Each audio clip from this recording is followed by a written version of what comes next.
안녕하세요. 이상큐브입니다. 미 육군은 개발 중인 차세대 공격 및 정찰 헬기 파라가 공군이 맡고 있는 적 방공망 파괴 임무를 대신할 수 있을 것이라고 주장하고 있습니다. 미 육군은 정찰 겸 공격 헬기인 OH-58 카이오와의 적당한 후계기를 찾지 못한 채 이 헬기를 퇴역시켰고, 현재 이 임무에는 대체적인 조치로 공격기 헬기인 AH-64E와 무인 항공기 RQ-7을 사용하고 있습니다. 하지만 미국은 정찰 겸 공격 헬기 개발 사업인 파라를 추진하고 있으며, 여러 기업이 제안한 안 중에서 벨과 시코르스키안이 선정되어 2022년경에 실제 비행 테스트가 진행될 예정입니다. 파라 프로그램을 담당하고 있는 FLV팀을 이끌고 있는 월터 리겐 준장은 최근 파라에 대해 새로운 회전익기 기술은 적 방공망에 의해 공군이 상실해 가고 있는 우위성을 커버할 수 있다고 주장한 바 있습니다. 그의 말을 종합하면 다음과 같습니다. 현대 방공망은 다층으로 구축되어 있으며 가장 중요시되는 것은 중층에서 고층으로, 그 대표적인 예가 F-35 등의 스텔스기를 멀리에서 포착할 수 있다는 러시아의 방공 시스템 S-400입니다.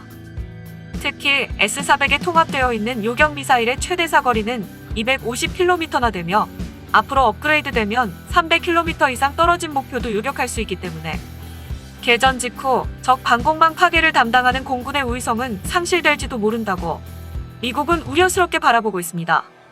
그러나 현대 방공망에서 가장 취약한 부분은 하층이라고 리겐 준장은 지적했습니다.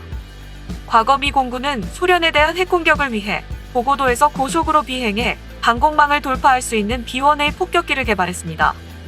그러나 지대공 미사일의 고성능화에 따라 초저공 비행을 통한 방공망 돌파로 전술이 변경되어 개발된 것이 B-1B이지만, 이 역시 레이더의 룩다운 슛다운 성능이 향상되면서 통하지 않게 되자 F-117과 같은 스텔스기가 등장해 적 방공망 파괴의 선봉을 맡았습니다. 그러나 리겐 준장은 룩다운 슛다운 능력에 의한 하층 요격은 환상 수준의 이야기로 실제로 룩다운 슛다운 능력이 유효했다는 보고를 본 적이 없으며, 중층에서 고층 요격은 빈번히 실시되는 실험에서 유효성이 입증되고 있는데 반해 룩다운 슛다운 능력에 의한 하층 요격 실험은 본 적이 없다고 리겐 준장은 말하고 있습니다. 즉, 하층 방공은 표적이 수평선 아래로 숨어 접근하기 때문에 지상 배치 레이더로 포착했을 때는 이미 늦어버려 상공에서 조기 경보기나 전투기 등으로 경계하고 요격하는 것이 가장 효과적이라고 할 수 있습니다. 하지만 실제로 초저공을 비행하는 항공기를 내려다보는 형태로 포착하여 유효한 공격을 가하는 것은 여전히 기술적인 어려움이 있습니다. 따라서 하층 방공의 최후의 보루는 우리나라의 비호나 러시아의 판치르 S-1과 같은 근거리 방공 시스템이 될 것이지만, 이러한 하층 방공 요격 수단은 사거리에서 중층 방공 요격 수단과 큰 차이가 있어 실효성이 떨어진다고 말하고 있는 것입니다. 이 하층 방공의 취약성을 극대화하기 위해 지상에 가까운 고도를 고속으로 비행하기 위한 고도의 자동 조종 시스템과 적 근거리 방공 시스템의 사정권 밖에서 공격할 수 있는 당사정의 정밀 유도 무기가 필요하다고 리겐 준장은 설명했으며, 적을 교란하기 위해 공중발사형 초소형 무인 항공기도 필요할 것이라고 말했습니다. 과연 리겐 준장의 주장이 맞는지는 알 수 없으나 흥미로운 주장임에는 틀림없으며, 러시아도 공격 헬기 KA-52의 업그레이드 버전인 KA-52M을 현재 개발 중이며 사거리 100km의 신형 순항 미사일 아이템 305를 통합하겠다고 러시아 언론은 말하고 있습니다. 이렇듯 군사 기술의 선두에 서 있는 미국과 러시아는 하층 방공의 취약성을 찌르는 전술을 개발하고 있는 것 같습니다. 하층 방공의 취약성을 미국이 개발 중인 차세대 헬기가 찌를 수 있는지는 지켜봐야 하지만, 미국이 개발 중인 차세대 공격 겸 정찰 헬기 개발 프로그램에 흥미로운 소식들이 전해지는 것은 사실입니다.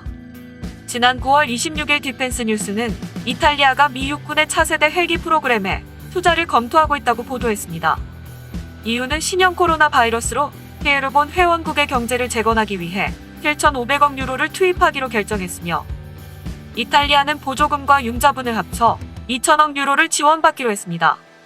이탈리아는 이 자금을 고용 창출과 클린 테크놀로지, 디지털 프로그램과 새로운 철도 건설, 병원 건립 등 수백 개의 프로그램에 투입할 것을 검토 중입니다. 물론 국내 방위 산업에도 투자가 검토되고 있으며, 그 리스트 안에 미 육군의 차세대 헬기 개발 프로그램인 FVL 프로그램이 포함되어 있는 것 같습니다. 즉, 이탈리아 정부는 미 육군의 FVL 프로그램에 출자함으로써 이탈리아 최대의 방위 산업 기업인 레오나르도를 FVL 프로그램에 참여시켜 친형 헬기 개발이나 제조에 관여시키고 싶다고 생각하고 있습니다.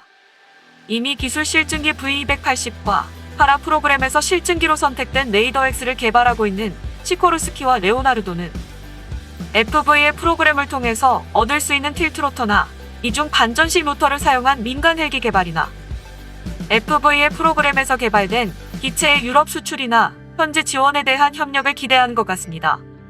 이 같은 움직임은 비단 이탈리아에 국한된 것이 아니라 미 육군의 FV의 프로그램에는 분명히 밝혀지지 않은 8개 국가가 관심을 보이고 있어 빠른 시간 내에 FV의 프로그램에 참여할 수 있다면 자국의 방위산업 유지 및 발전에 도움이 될 것이라고 기대하고 있습니다.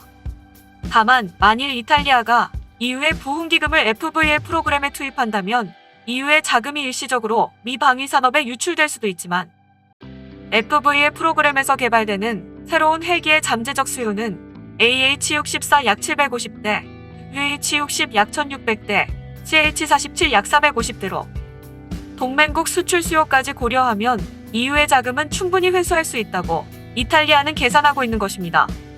문제는 미 육군이 FV의 프로그램의 해외 출자를 F-35처럼 받아들이느냐인데 현 시점에서 미 육군은 아무런 표명이 없어 이탈리아의 레오나르도처럼 FV의 프로그램에 참여하고 있는 미 방산업체와 손을 잡는 것이 가장 빠른 방법입니다. 그러나 FV의 프로그램에 참가하는 기업은 한정되어 있기 때문에 이탈리아는 FV의 프로그램 진입을 서두르고 있습니다. 한국 정부도 헬리콥터를 제조하고 있는 카이를 유지 발전시키기 위해 미 육군이 진행하는 FV의 프로그램에 한국 기업이 참여할 수 있는지 여부를 알아보았으면 합니다. 이상 마치겠습니다. 시청해주셔서 고맙습니다. 이상큐브였습니다.